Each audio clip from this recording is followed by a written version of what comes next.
Right now, the Rhode Island House and Senate are considering bills that would legalize physician-assisted death. Those testifying in favor of the legislation include Congressman Seth Magaziner's mother-in-law. Kate Wilkinson joins us now live in studio with more. Testimony last week in the Senate included people with terminal illnesses who are asking state leaders for a peaceful death. But opponents are concerned the legislation could put seniors and people with disabilities at risk.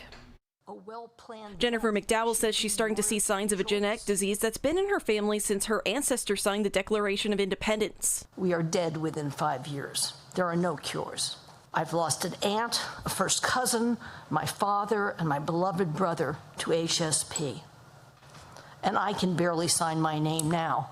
McDowell was among those testifying before the Senate Judiciary Committee last week. Senator Megan Common is the lead sponsor of the bill. In the 3 years she's filed the legislation, she says she has heard many personal stories like McDowell's. There were folks waiting there for 2.5 hours with their oxygen supports in order to testify. Currently, 11 states and the District of Columbia allow physicians-assisted death, but some believe that it's not something doctors should be able to prescribe.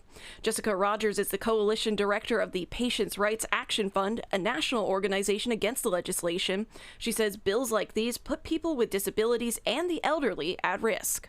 And instead of fighting for appropriate care at the end of life, we're introducing legislation that pushes people towards ending their own life. Common says the legislation before the Senate Judiciary Committee is designed to prevent abuse and would only allow access to terminally ill adults that are still able to consent. There are requirements for having 2 doctors both verify the prognosis of somebody's illness, and that prognosis needs to be an illness with 6 months or less as a prognosis.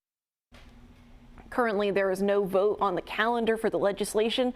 I asked Senate President Val Lawson for her thoughts today. She says she is reviewing the testimony, but is personally in support. Live in the studio, Kate Wilkinson, 12 News.